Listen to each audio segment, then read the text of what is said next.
Okay, we are pleased to have as our guest today Randy Thompson, K5ZD, who is the director of the CQ Worldwide WPX contest. And that's coming up in 2 weeks, and with the improved conditions and all, we're looking forward to a big turnout and hopefully a good contest. So Randy, the floor is yours. Go ahead. All right, thank you, Ken, and thanks to the PVRC for organizing these webinars. I think it's a great way to get the word out on things. I want to thank everyone for showing up. When we scheduled this, we didn't quite realize it was going to be the weekend that daylight savings time happened in the United States, so we may have a few people who missed on the time. Our goal today is to talk about the WPX contest and give you some more insight into all the different aspects of the contest and things that you can do. But just as a starting place, the CQWPX contest is a worked-all prefix contest. That's what WPX stands for. That's one of the FAQs I get more I get more emails on. What does WPX mean? It's a worldwide competition on all the HF bands, 160 through 10, except for the WARC bands, of course. Sponsored by CQ Magazine, and there are actually 3 different flavors of the WPX contest. The sideband version is in 2 weeks from now, at the end of March. The CW contest is always the last full weekend of May, and then the teletype version has already happened. It was in the middle of February. The activity in the WPX contest has really been growing over the last few years, and very excited about that. I appreciate everybody who submits a log and has helped us keep generating more and more activity. The conditions in the phone contest last year were spectacular on the first day, just really incredible on the high bands. 15 was great, and as a result you see a big jump in log submissions. Everyone loves good high band conditions because it's easy to work people. You make a lot of QSOs and gets lots of log submissions. When you look at the green box for CW, you see the other story. We went down just a little bit, and the reason for that was conditions for the CW weekend were probably the worst they've ever been. It was really awful. But that's part of the game of contesting, is you never know what the conditions are going to be. You just have to start the contest, do the best you can with what we get. And there were still some record scores set on CW, so it's just that kind of contest. Even if conditions are bad, there's still people can have a lot of fun. So the purpose of this, or the title of this presentation, was 10.5 tips for fun and success in the WPX contest. So let's get to some of the tips and talk about some of the things that make the contest interesting. Tip number 1 is that every QSO counts. So unlike some other contests where you don't get credit for working your same country, in the WPX you get points for everything. So you can work anybody anywhere. That's part of what makes it so much fun. Doesn't matter if you're in the West Coast, you can work people in the U.S. or Japan, and same thing here in the East Coast. You can work U.S. or wherever. Everything's worth points. Now there are a couple of other changes or other things to note about the points. There are double points on the low bands for working DX. So if you work outside of your country on the low bands, everything is worth double. You see that in red here. And that can be a big deal in the strategy of the contest. If you're trying to maximize your score, you want to try to balance when to be on 40 or even 80 to get double points. But you also have to, typically the rate's a little bit lower on those bands, either because of the QRM or just because of the conditions. So that's part of one of the interesting strategy aspects of the contest, is you have to decide where you want to be to maximize the QSO points. But one point to make here is that, one point to make, no pun intended, the same country contacts are 1 point regardless of whether they're on the low bands or the high bands. So that's the one exception to the double points rule.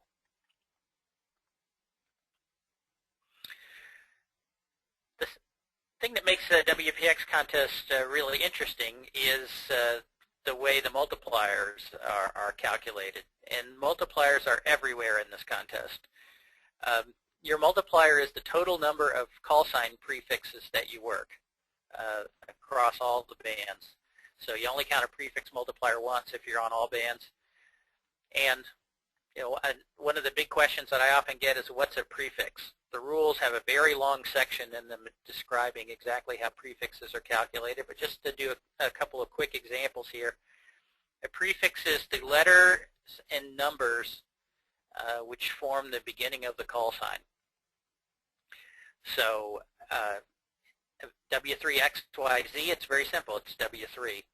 But when you see a call sign with a lot of numbers, like DR2006X, all of those numbers count as part of the prefix. So it's the letters and then all of the numbers. So DR2006 would be the prefix there. You see the example of KL7RA stroke WK9. What's that all about? A country that is a station that is operating portable in another country or in the United States has the right to choose any prefix that they want to use. So KL7RA operating from his home in Indiana, he could just be KL7RA portable W9, but under the rules he's permitted to pick any of the prefixes from the ninth call area. So in this case it's WK9. Now it's important that if you decide to do something like this, you use the same portable all the way through the contest. So you should, if you start at /WK9, you should continue that way all the way through. There are some stations who have a call like this, like KL7RA. Obviously the FCC rules do not require them to sign portable, and some of them do not. This will cause other competitors to think they worked a station in Alaska and maybe take extra points for it. We do try to find these during the log checking, and the log checking program will, if we set things correctly, will correctly score this call even if they didn't send the portable. So it's not really something to worry too much about, but it's a great way for somebody who's operating portable in the United States to create some special prefixes. The next example we see here was one I went to Austria one time and operated as OE stroke k5zdwpx. Anytime you see a country portable without a number, it assumes, or the rules assume that you would add a 0 to make the prefix. So if I was Foxtrot stroke k5zd, then my prefix would count as Foxtrot 0. Again, when you send in your log, the scoring or the log checking software will take care of figuring all this out for you, but it's good to know as you're going along. We had a couple of years ago, we had a station 9UXEV operating in the contest, and the same kind of thing applies. If there's not enough to make a prefix that's got a country prefix plus a number, then it becomes 0 gets added in as the prefix. And then the one thing to be aware of is any kinds of other portable identifiers or stroke M for mobile or something like that, like we see on the G3SXW call here. Those are just ignored because they're not really part of they don't change the prefix, they don't change the call area, they're strictly just designators that you're adding perhaps to show you're operating in a different location. So don't have to worry about those at all. What this means by having all of these different things, really every call sign has the potential to be a multiplier. And a W5 call sign, if someone hasn't worked a W5 already, then a W5 is a new multiplier and therefore maybe a rare multiplier. You just never know. Obviously, some calls are more common than others. One of the great things about this contest is that it motivates people to put on a lot of different special prefixes, go to club stations or find special event calls and get them active in the air, which just makes it more fun for everyone. They get to be a rare multiplier, and we all get everyone who works them gets the multiplier as well. Last year in 2010 in the phone contest, 128 stations worked more than 1,000 prefixes in the contest. This includes most of the big multi-ops, but quite a few single ops were also able to achieve that. And just to give you some idea of how the contest is growing and multipliers or prefixes are becoming more common, or there's more different ones. It used to be unusual to have 10 or 20 stations work 1,000 prefixes. So really just in the last 4 years that number has gone up tremendously. And it just makes it more fun for everybody. So multipliers are everywhere. Now, just to give you some idea of how things work, when you plot out the number of QSOs and multipliers made by everyone who entered a log across both modes of the contest, you see they generate a very similar curve. It's almost a straight line until you get up to the very big QSO totals at the right of each graph. And what this is showing is that in general, as you operate the contest, you're going to find a new prefix or a new multiplier every 2.6 QSOs or 3 QSOs, somewhere in that range. At the beginning of the contest, almost everybody you work might be a multiplier. As you get more and more contacts, then you start working some prefixes over again, or you start working stations second or third time on other bands, and that lowers the ratio down. But it means that your score, as you go along in this contest, the score really starts to go up as the number of QSOs happen, because you get this kind of multiplying effect. And again, it makes it really exciting. It's a way we can produce some pretty big numbers. But when you get into the second day of the contest, there's still a thrill of having a rare prefix call in, or a prefix that you don't have, or being able to find one as you're tuning around. Now, given the scoring, it's QSO points, so there's some strategy involved in that. It's prefixes, which some would argue that the strategy for prefixes is just work more people, and that's generally true, but you need to try to work people in all different parts of the world if you want to maximize your prefix total. But in the end, you multiply that all together, and that gives you your score. And with so many multipliers and the potential to work really everybody in the world for points, this is a great opportunity to, if you've ever broken 1 million points in a contest, this is a goal to go after. It's quite achievable by very modest stations. You can see a number of people did it in 2010. Even some QRP stations were able to go over 1 million points in the contest. So the key tip here is to set a goal. Decide what you'd like to accomplish before the contest. Maybe you want to just focus on prefixes. I did one year. I worked 300 stations and 300 prefixes just for fun. But it's up to you. You kind of define your objective. But an interesting one is to get to that 7-digit number and set that as your goal and see if you can make it.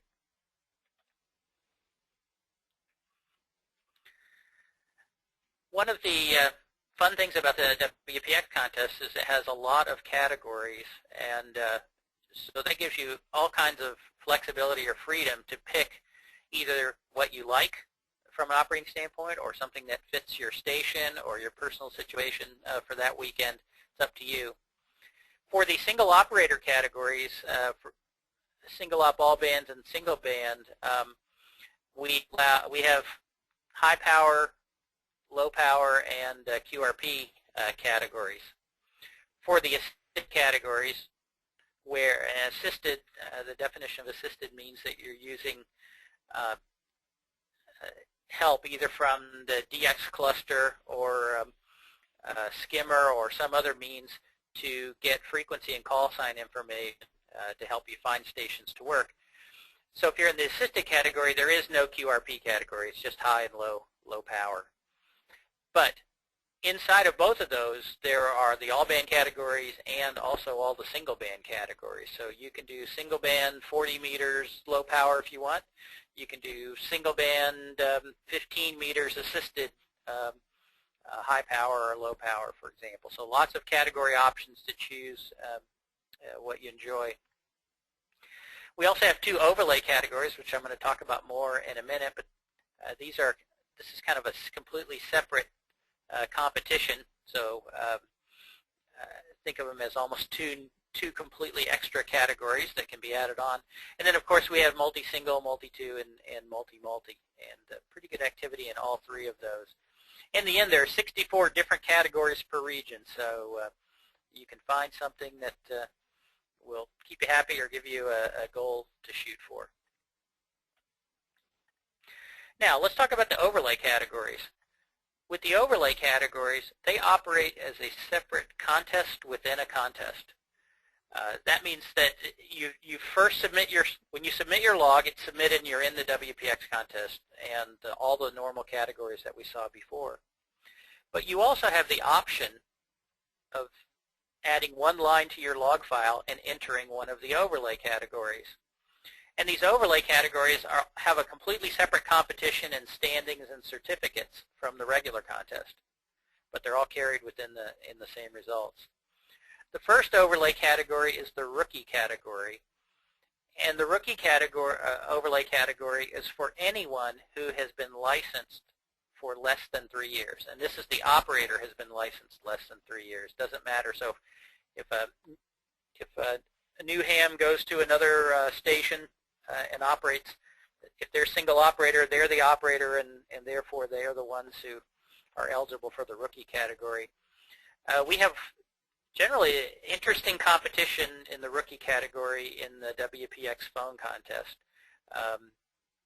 Maybe 130 to 150 entries in this category, which is really exciting to see. Not so many in CW, but enough to still make it a worthwhile place for people who are new in the hobby to compete against other people that are of similar experience. And I do, when we do the log checking, we do go through and try to verify the operators as truly being licensed less than 3 years, because I think it's important that people entering this category truly are competing against their peers. There's another overlay category called the tri-bander and single element category, and sometimes this is abbreviated as tri-bander wires category. And the idea here is to allow people who have kind of a smaller station, but to compete with each other. So you're competing just with other people who have a tri-band antenna for the high bands and then some type of wire antennas for the low bands. And this is a great equalizer. You know, you can look at the scores in the tri-bander single element category and know that, okay, maybe some people have bigger tri-banders than others or bigger towers, that kind of thing, or better locations, but at least you know these guys were competing with something similar to what you have. And you enter the overlay categories just by adding one line to the header of your log file, overlay category, and then either rookie or TB wires. And just by adding that, your log automatically gets entered. So you don't have to do anything else, no separate logs or separate entries or anything. It all is done in one place. But you get the chance of being in 2 contests at the same time.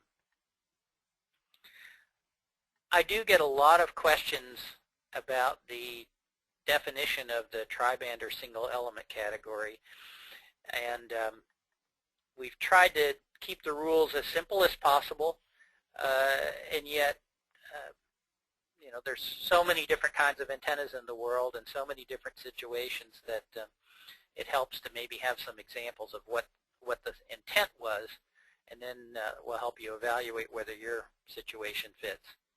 So on the left over here is clearly the kind of the prototype for the category. The expectation was that someone would have a tower with a tri-band beam on it, and then some type of wire antennas perhaps for the low bands. But we realized once we started the category that there were many other situations in the world. There might be someone who has a vertical antenna or a multi-band dipole or a combination of those, and that's okay too. The questions to ask yourself, after a lot of thought about this, I kind of came with these 2 qualifying questions. If you can answer these 2 questions, yes, then you could fit in the category. And the first one is, do you have a single feed line to your 10 to 20 meter antenna? And the idea here is that we want to make it so that you're competing really in the same place as the guy with the tri-bander. He has one coax to his tri-bander, so he has to share one antenna for all 3 of those bands. So the same question exists if you have a different configuration or a different type of antenna. And then the second question is, do you have single element antennas for 40, 80, and 160? So a 2-element beam, for example, wouldn't count, but a rotary dipole would be okay for 40 meters, that kind of thing. If you have a 4-square, that doesn't count as a single element antenna.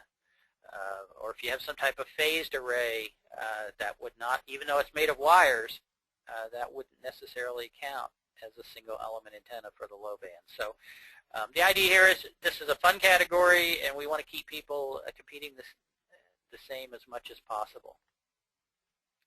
So those two questions I hope will help you there. There's some more. There's a frequently asked questions page on the CQWPX.com website that gives some more examples and may help explain it a little better. Another thing to note about the WPX contests is they are the amount of time a single operator can work in the contest is limited to 36 hours. The teletype contest, by the way, has a limit of 30 hours, but for sideband and CW, the limit for a single op is 36 hours. We probably had a dozen, 10 to 12 logs last year where people operated beyond the 36-hour limit. What we do if you go beyond the time is we just stop counting your score when you reach 36 hours. So you definitely want to pay attention to this rule and try to plan your off times to maximize your score before you run out of operating time. Another thing that bears note is that the minimum off time is 60 minutes. Now what does this mean? This means that you have a period with no QSOs in your log that's more than 60 minutes. So that's the way the log checking works. It goes, okay, from the last QSO to the next one, if it's more than 60 minutes, then that counts as an off time. So several people, maybe they were just being casual in the contest or weren't paying a lot of attention, took a break, but they only took a 35-minute break. And when they came back on, that doesn't count as an off time. It just counts as 35 minutes with no QSOs, but it needs 60 to be counted as an off time. So just something to pay attention to. The multi-ops have no time limit. So if you're operating in a multi-op, you don't have to worry about this. You can operate the full 48 hours. Over here in this graph, I plotted out the amount of operating time, just a count of the number of stations who operate at a certain time. And you can see that the first couple hundred here are probably multi-ops that are all up in the above the 36 hours. Then there's a little plateau of the stations that were really serious in the contest and operated the full 36, and then it goes down from there. We have really 1,000 stations that operate just 6 hours or less, so it's okay. That's part of the contest is to have fun, get on, operate as much as you can, send in your log. There are a lot of people under 6 hours or in very low amounts of operating time who still win a certificate or still set a record in their category. So the amount of operating time is up to you. The median, the halfway point, is 12.2 hours. So half the people who enter the contest operate more than that, half the people operate less than that. And one of the key points here is if you want to increase your score or your place in the standings, most of the time it comes down to just operating a few more hours, and you will move up ahead of some of those guys who maybe who operated less time than you did. So no substitute for keeping your seat in the chair and the headphones on your head and operating away.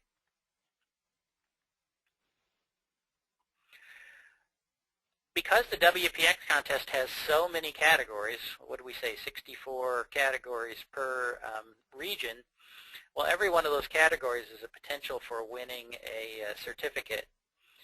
So you can see that on the certificates here, in 2010, we issued over 1,800 certificates on sideband and over 1,400 on CW. So it works out that about 1 in every 3 people who enter the contest get a, or 1 out of 3 entries gets a certificate. And we really have to say thank you to Barry, W5GN, for all the work that he does to manage the certificate process and get them printed and get them in the envelopes and get them off to where they can be shipped. He does an amazing job, and he does it every year like clockwork. It's really great. So if you get a certificate, by all means send Barry an email and tell him thank you. At the same time, for the guys who are really trying to compete at the world or the continental level, we have plaques. There are 59 different plaques on both modes, plus 4 combined plaques that are sponsored or by people who want to make sure there's a plaque for a particular category, and that's all handled by Doug, K1DG. So there's a whole page on the WPX website that lists all the plaques that are available, so check it out if you're thinking about going for one. Or if you have an interest in sponsoring a plaque, look for a category that's uncovered. There's still quite a bit of opportunity for plaques for Europe or South America, Asia, at the continental level, or to recognize some achievement.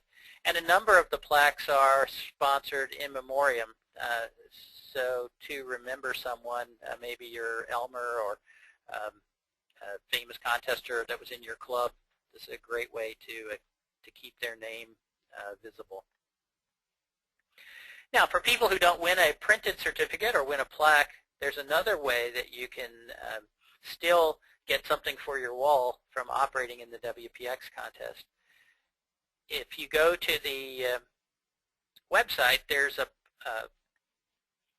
online certificate, so you can actually go look at the results of the contest, and if you click on the certificate link, it will download an Adobe Acrobat file in color that you can print out and show it to the people at work or your family that, hey, you weren't just wasting your time on the radio all weekend, you got something to show for it. So everybody who enters the contest, submits an official entry, can get a certificate.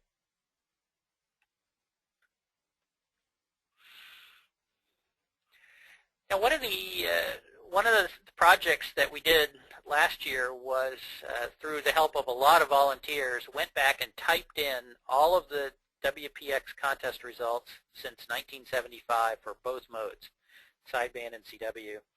And the RTTY contest also has a similar database. So now we have this database of every score that's ever been made in the contest, or in modern days, let's say. And from there, you can go to the results page and go to the database, and you can just click on an area down here at the bottom and look at the results for a particular call area in Canada, Japan, Russia, or the U.S. You can search for a call sign, so you can type in your call, or you can select a year or all years and go look at the scores that way. So how can you use this during the contest? Because I find this one of the most fun tools of all when I'm operating around, especially if I'm just playing and I want to have some kind of challenge to work against. The first thing is you can go to the Records tab, and you can select any country or any call area of it essentially lines up the same places that we issue certificates for. You can go in and pick that area or that region and see the all-time records for that region, whether it's at the world level, continent level, or country level, or call area level. And once you have that, you can look around, and they're all there for not only the high power and low power categories, but assisted, QRP, everything. Also, the overlay categories, they have a separate page, but all the records exist for them as well. So by all means, look for a category that has not been, either there's never been an entry, or the score looks low to you, or looks like something that you can exceed, and go after it. And once you do pick a category, let's say 80 meters here, you just click on this link, and it will take you to all the 80 meter scores of all time in that category, or in that particular region. So not only can you see, gee, is that record attainable, but you can also see how close other people have gotten in the past, and that might give you some feeling for just how accessible that record is. But it's a lot of fun to just look around at the record sometime and imagine that, if you could go to 3X in Guinea, there's plenty of records available just for getting on and being the first one there. Another option is to type in your own call sign in the search filter, and you can get a list of all of the WPX contests that you have participated in with your call, or where you've been an operator. So I picked Ken, K4ZW here, as our subject, and we can see Ken's operated in quite a few WPX phone contests, always as single op all bands, and he's pretty consistent. A lot of 7 million point scores, but he had one really great year back in 2002 when I'm sure the conditions were fabulous, where he broke the 10 million point mark. So now he knows when he comes back and operates kind of what he's done before. And I don't know about some of you, but as I get older, I can't remember all the contests I've done. So it's nice to be able to go back and look and see, okay, what have I operated? What year did I operate from that DXpedition, for example? Now in CW, it looks like Ken's mostly operating from multi-ops, and that's okay too. We see his score in there as well. And then here's the best motivation tool that I found is pick a category, single operator for example, pick a region of the country, let's say W4, and look at all the scores that have ever happened in the W4 call area, or for whatever call area you live in or whatever country you're in. Operate the contest 3 or 4 or 5 or 10 hours, and then come and look and see, okay, where does your score fall on the list of all-time scores from that call area or that region? And then I'll usually just shrink that to one corner of my screen, and I'll just make it my goal in the contest to keep operating until I pass the next score that's on the list. And it's kind of fun. You'll go along and you might, in 1 hour, pass 3 guys, and then it might take another hour of operating to get to the next one. And then what you'll see is as you go higher up the score chart, it gets harder and harder, just like you would expect to get to the next score. But it's great fun, gives you something to focus on, and I'm just a competitive person. I can't stand to see that there's some, if I just operate a little more, I can pass this other guy, and when I come back later and look at all the scores printed out, I'll see that I'm higher up than he was. Now, so this is if you want to compete against history, because you're competing against all the scores that have ever happened before, regardless of what the conditions were, what year it was, that kind of thing. There is another tool I didn't mention in the presentation here, but the getscores.org website provides a mechanism where you can post your scores in real time as you're operating the contest, and that can also be really interesting as a motivational tool to kind of pick out somebody who's either a buddy of yours or somebody you know has a similar station or is in a similar geography. And as you come and go during the weekend operating in the contest, see if you can keep up with that other person, or if you get behind, see if you can catch up. So just tools to help keep you in the chair, and if you remember back a few slides, the more you're in the chair, probably the higher your score is going to be, and the more people you're going to pass because they didn't stay at it. Another fun part of the WPX contest is it does have a club competition where we take, for each club, we take the combined sideband and CW scores, add them together, and that becomes the club score. And this there's obviously some really big clubs that go for the top of the list every time. In the United States, it's the Northern California Contest Club and the Yankee Clipper Contest Club and Potomac Valley and Southeast and Frankfurt Radio Club and so on. And you can see these guys put up pretty big number of entries and very big scores. But at the same time, any club that contributes 3 or more logs gets listed in the results. And so it's kind of a fun club project. Get a few guys together. You only really need 2 or 3 people, and submit some scores on both modes, and you can find your club name in the listings. On the DX side, there's the 2 big German clubs, the Bavarian Contest Club and the Rhine-Ruhr DX Association, that do a great job every year, and also down in Brazil. So the DX competition is all over the place, but again, there's an awful lot of clubs that contribute 3 to 10 entries, and still can have the fun of seeing where they came out against other clubs that were like them around the world. Entering the club competition is very simple. In WPX, there's no need for the secretaries to send us any lists or anything like that. You just need to make sure that you put your club name that you are a member of on the club line in the Cabrillo file header. And the only thing that we ask to help us out, because dealing with all of these different names and all the different languages and everything, is if at all possible, go to the WPX website. There is a list of all of the clubs that we know about. And if you make your log file match one of those club names, the correct one, then it'll come right through our processing and will show up in the club results without us having to do any extra work. If you mistyped a name, we'll generally figure it out, but it just helps us a lot if you follow the club name. And if you do follow the club name off the list, the robot will, or if the robot finds a name that it doesn't recognize, it will give you a warning message, and you can maybe go see if you typed it in wrong. This list of club names is maintained by F6BEE. It's the same list of club names that's used for all CQ contests. So if your club is not on there for whatever reason, you can talk to Jacques, and he will get it added to the list. But even if your club is not on the list, you can still submit the club name and participate in the club competition.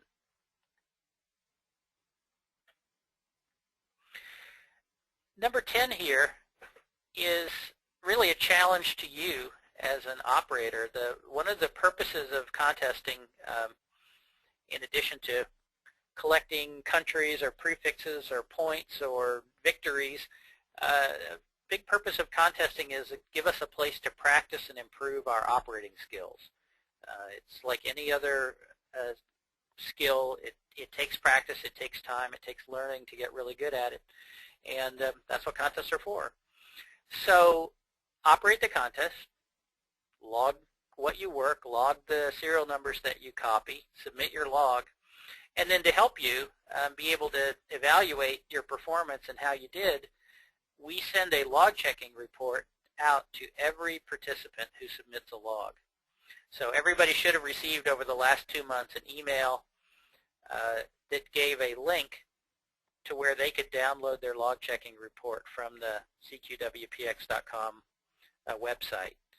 And if you didn't receive one, you can still send me an email and I'll send it. But every participant gets this log checking report, and the log checking report tells you how your log was scored. It gives you a list of or comments on all the score reductions, and then also gives you some other feedback so you can see how other people, what kind of mistakes they're making when they work you. So let's take a look at that in a little bit of detail. Here's the top level of the log checking report. It gives a summary. It tells me, okay, I put in 844 contacts. I got credit for 841. Same thing, how many QSO points did I end up with after the log checking? How many multipliers? Generates a score, and then oftentimes people kind of look at the score reduction, and the average score reduction across all of the logs received in the contest is 12%. So if you see a number less than 12%, then you did a pretty good job. If you see a number bigger than 12%, all that really means is that you need to focus a little more on trying to get the calls right or get the numbers correct. The WPX tends to have a higher score reduction than a lot of contests because the multipliers. Remember, every third QSO is probably a multiplier. So if you lose 10 contacts, you'll also lose 3 multipliers. And so that's why the numbers tend to be higher. But it's not something to feel bad about. It's just part of the game. It's a little bit, everybody else's score is also being checked and going down. But it does mean that the guys who are more accurate in logging the call signs and the numbers will have a lower reduction, and they'll tend to improve in the standings as opposed to someone who did not get everything right. But the purpose of this is not to make you feel bad. It's just to show you, okay, here's how you did after we cross-checked your log. And there are some penalties in the WPX log checking. Not in log or call sign error, you lose the QSO that was bad, and then you have a penalty of the same number of points taken away. So if you make a mistake on a call sign that would normally be worth 3 QSO points, you're going to lose those 3 points for that QSO plus an additional penalty of 3 points. So it's not a big deal, but it's enough to make you focus on getting the call signs correct. And then we do check all of the QSO numbers that are exchanged, so need to focus on getting those right as well. The next part of the log checking report is showing all of the score reductions, or what happened. So in this particular log, AK1W was not found in the log of NV1N when they were cross-checked, so AK1W loses this contact and has the penalty. Another one here is AK1W logged YB9BXE, and yet when we did the log checking, the computer determined that, oh, there was a log from Y09BXE that matched up, so therefore AK1W has a busted call here and loses credit for this QSO and has the additional penalty points removed.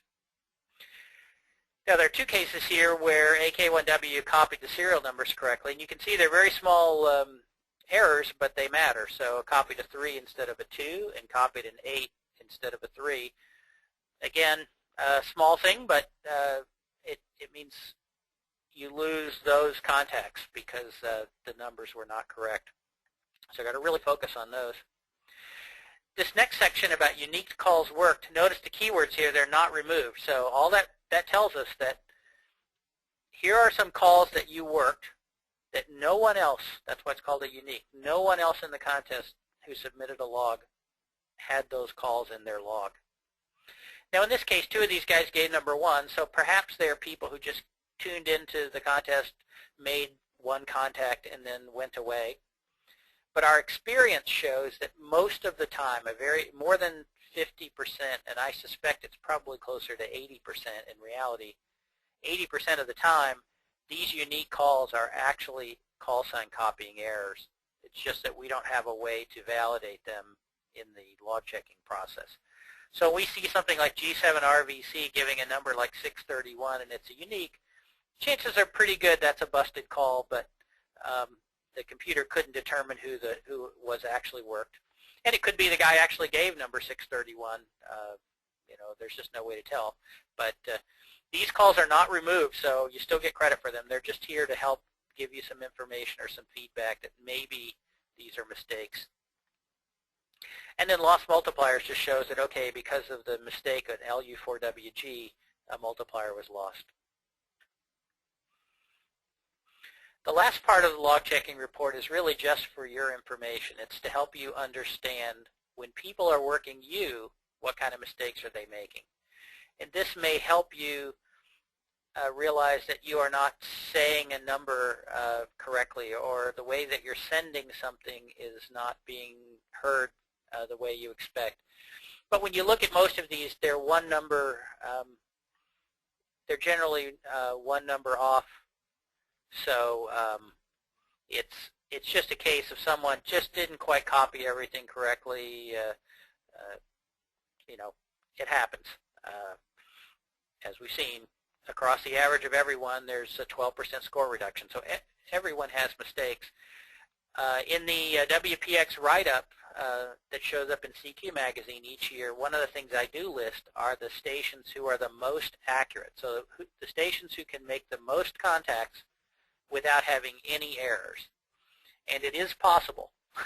So we have stations that have worked more than 300 or 400 contacts without having a single score reduction, not a single bad number or bad call sign in their log. And that's truly impressive. And that's the level that we all should be striving for, even though it's very difficult in the noise and the QRM and everything.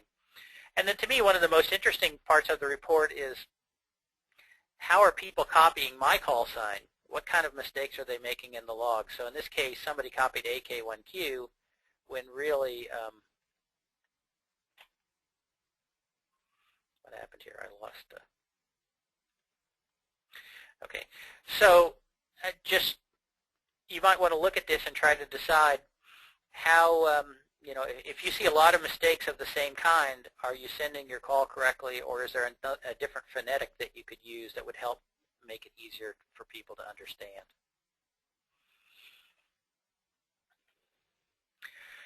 My last tip for you is an obvious one, but more than anything else, the main goal of a contest is for the participants to have fun. It's about working as many people as you can or chasing prefixes or countries. If you're not having fun, go do something else for a while, come back. But it's all about having fun. I would request that before the contest, take a minute and read the rules just to make sure you know what they are. We've covered some of them as we've gone along here, but it's important to make sure you have them in your mind. And then after you've had fun and the contest is over, please send in your log. That will help us do the log checking and will allow your score to show up, and you can get a download an online certificate. Keys to success, just very quickly, maximize the QSO points. Always be paying attention to QSO points. If you can be on a band where you can be working stations outside of your country or out in a different continent, that's where you want to be as much as possible. You want to try to spend a little bit of time covering all the population centers, so don't just spend all your time working Europe or America. Make sure you spend a little bit of time working Japan or Africa or Oceania. Wherever you have to, you want to get as many prefixes as possible to help the multiplier. And do try to copy everything correctly, as you've seen from the log checking report. If you don't get things right, you'll lose points, so all the work you did to build up your score comes back down again. When you submit your log, it's very simple.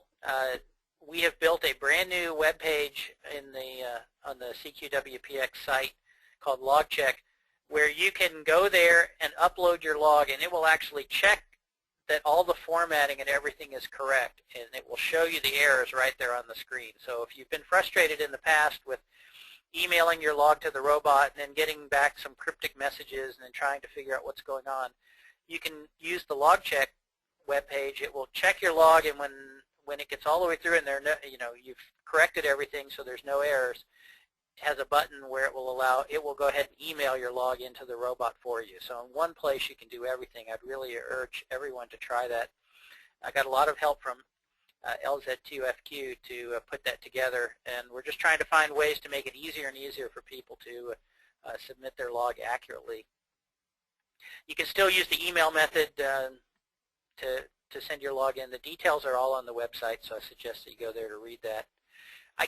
We can't accept other formats other than Cabrillo, but you'll have to work with me directly on how to do that. And then the log deadline is 28 days after the contest, but it's a lot easier if just when the contest is over you send your log in. That way you don't have to remember it later, and I don't have to send you any reminder emails asking you to send your log in. Just go ahead and put it in right away and be done with it. The forecast for conditions in 2 weeks is looking pretty good. The sunspot cycle isn't helping us out very much here, but at least when we see the solar flux numbers in the 140 to 145 range, that's pretty optimistic that we can get some good activity or some good conditions on 15 meters and maybe even on 10, and that just makes the contest a lot more fun for everybody. So I hope you can find some time during that weekend or dedicate the weekend to operating the contest. I'm sure it's going to be a lot better than last year, and last year we had a lot of broken records and a lot of great scores. So with that, I will turn it back to Ken to handle any questions that may have come in. Okay, thank you, Randy. Very good. Okay, time for some questions. Here's your chance to go ahead and ask the guy in charge of the contest. Again, you have two options. One is the questions box. Just type in your question, hit send, and we'll go ahead and pick that up. If you have a microphone connected to your PC and you'd like to speak directly to us, you can do that. And on the little rectangular box to the left of the big control panel for this presentation, you should have a hand icon. And all you need to do is click on that hand icon, just similar to raising your hand in a classroom. And I will call on you, unmute your microphone, and you can go ahead and ask your question. So those are your options for speaking with us today. Okay, Randy, first question comes from, the other thing I should mention too, if you do submit a question, put your call sign at the end of it, just so we can know who it is. Jeff asks if an operator wants to run QRP but also uses the spotting cluster, what category do they end up being assigned to? So today there is no QRP assisted category. So if you do QRP and you use the cluster, then you would be placed into the low power assisted category. Okay, and Jeff's call, by the way, is KA1 India Ocean Radio. Ray points out one thing here regarding the actual printed results and the actual call sign that someone maybe is using during the weekend, because I think in the results he actually put like Dave KM3T if he operates from your place. He's listed in the results as stroke 1, but that's not necessarily the call he's using during the contest, correct? Yes, so I'm glad someone asked this question. It comes up all the time. It's just kind of historic CQ way of doing things, that stations that are operating outside of their normal call area have the call area information appended to the call.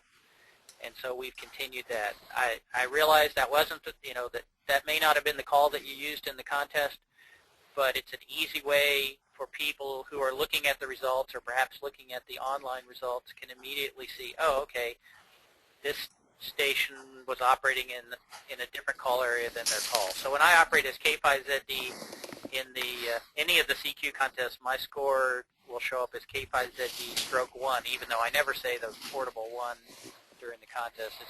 It's just kind of an artifact. May change someday, but for now we're continuing that just as a visual aid to help people understand where you were. Okay, next question from Brian W3BW, and this is a good one. Is it better to go ahead and log dupes rather than losing time correcting them on the air? I know what my answer is, but go ahead. Well, I'm going to give you two answers. Number one, log everything that you work. I have seen numerous cases in the log checking where either someone didn't log a QSO the first time because one side didn't think an actual QSO had happened. So by logging a dupe, you have a chance to recover from that. There's just lots of reasons why. Just go ahead and log them. It doesn't take that long, and it may help you or help them out when the log checking happens. And then I guess the other thing I would suggest is there's not really any reason to even correct them on the air or make a note about it. Just work them, put them in your log, and keep going. If a guy comes back and tries to dupe you 3 times or 4 times or something like that, then that's probably worth saying something about. But for the most part, they don't matter at all. From a log checking standpoint, the computer is perfectly comfortable with handling as many dupes as you decide to leave in the log. Okay, let's see here. I need to stretch this window out a bit. Let's just give me a second, take a look at this. Okay, could you maybe speak to, as far as turnaround times for questions you get regarding maybe log problems or so on? Just a long question. I'm just trying to go through it here as I talk to you, Andy. Okay, last contest submitted the log, and they found some errors, which it corrected. Once everything was corrected, submitted the log to the robot, which immediately informed me that my log was no good. Sent to k5zdw and never got a response. What's the workaround to that? Wow. Well, if you didn't get a response, I reply to every email I get having to do with the contest. So if you don't get a response from me, it means I didn't get it. I really do respond to everything, and I generally do, unless I'm traveling on a business trip or something like that, you will generally get an answer within 24 to 48 hours. And especially on anything around right after the contest or when log processing is happening, if people have problems getting a log in, I've helped a number of people who send their log directly to me, and I'll sort it out and make sure it gets in, because I want to get as many logs into the system as possible, both to help with the checking and also so everybody can get credit for the effort that they've done. So I apologize if you didn't get something in. If you send me an email again, we can maybe figure out what happened. Yeah, I will just say, I mean, WPX, CQ Worldwide, I'm just amazed length that the committees and everyone involved in the contest goes to try to correct all the problems, to get logs from people and so on. They have a lot of patience, maybe more so than I have myself. But okay, Bob, K7 Japan Queen asked, using ground-mounted screwdriver due to CC&Rs, 10 through 80 meters, would that qualify for tri-band or single element? Yes, it would, because if you go back and read the criteria, it was like, okay, you're using a single feed line to a tri-band antenna for the high bands, and you're using effectively a single element. It's not made of wire, but you have a single element antenna for the low bands.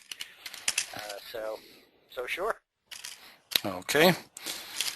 And this is one of the neat things of the webinar.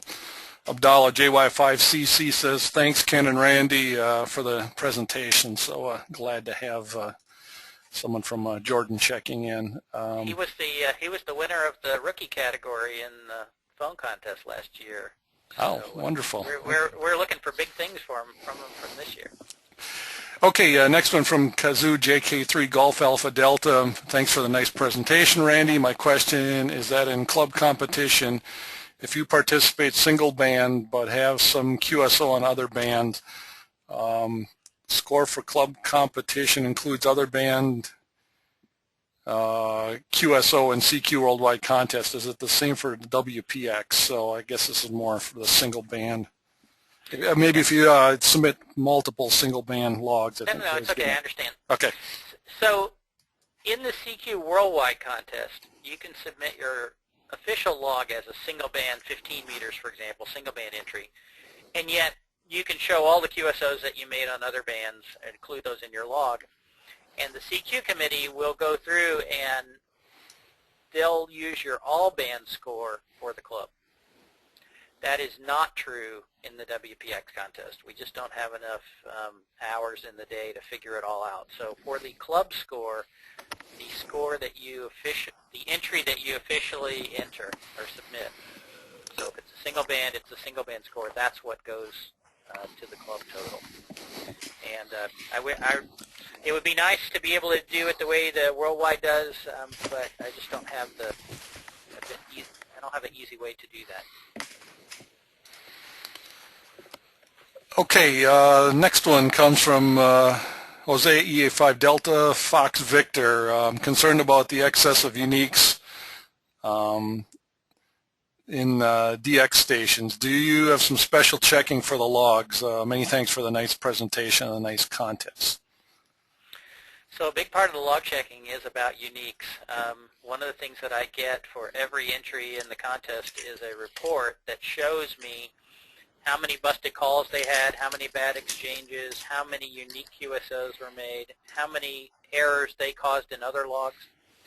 And we use that information to try to find logs that are either missing information or have may have something incorrect. Give you an example. Someone will send their WPX log in, but they will have used their CQ Worldwide logging program. And so instead of serial numbers, I get zones.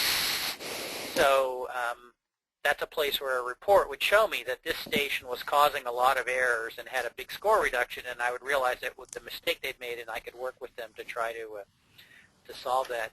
In the case of unique QSOs, I can only say that there's a kind of a statistical norm or an average that that a station should have. If we see somebody with a very high number, that's definitely something we would look at some more. But there is no absolute rule, because one year there was a VK9 DXpedition that entered the contest. They had a very high number of unique QSOs because they worked a lot of DXers. But for someone who's truly in the contest, we have enough logs now. We are cross-checking more than 90% of all of the QSOs in the contest. So a unique QSO is almost always an error, or if there's too many of them, they're easy to notice. Okay, a couple questions out of Europe. Frankie ON5ZO, regarding log checking and uniques, where do you draw the line between a bust and a unique? Well, a unique QSO is definition of a unique QSO is that it is in no other log. A busted call is one where we can find the other log and match it up and see that there's a mistake. Now, that said, there are some calls or there's some checking that's done manually where we go through and we look at a unique call and then we try to match it up with information that we have. As part of the log checking process, we generate reverse logs. So we can see everyone who was in the contest and what numbers they were sending. And sometimes we can look in the reverse log and see, oh, even though we didn't get a log from the station, we know that there's a high probability that this is a busted call with that station that didn't send in a log.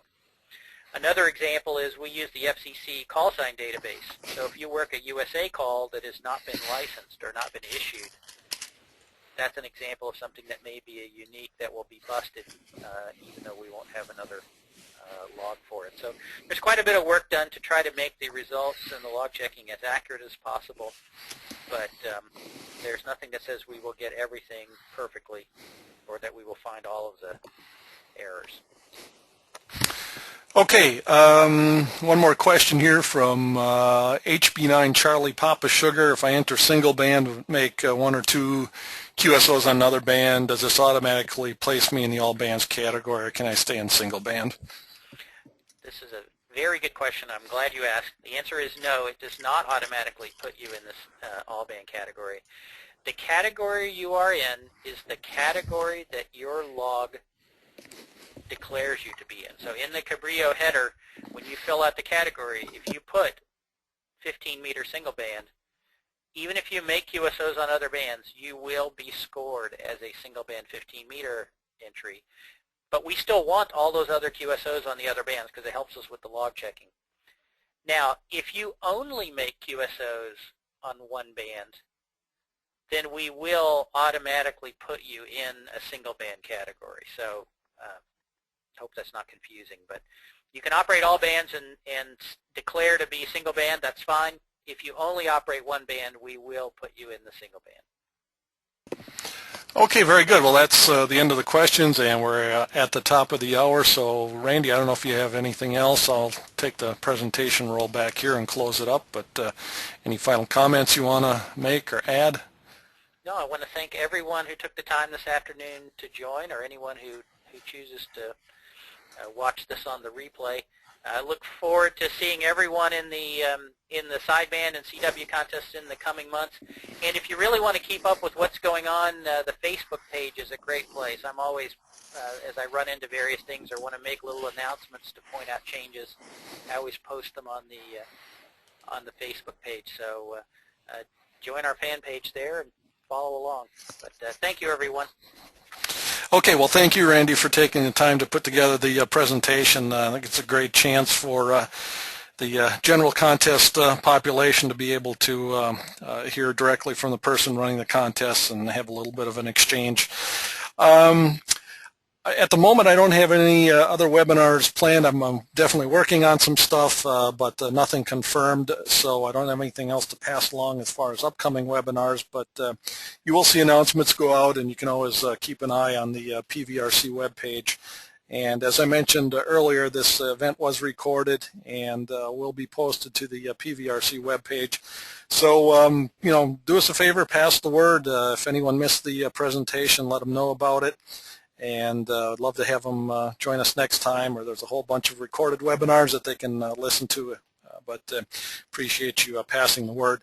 Also, I think maybe the word has gotten out a little bit here that we're going to be at Contest University this year in Dayton, carrying a couple of the presentations live. So with that, thanks again, Randy, and we look forward to seeing everyone on the next webinar. So long. Take care.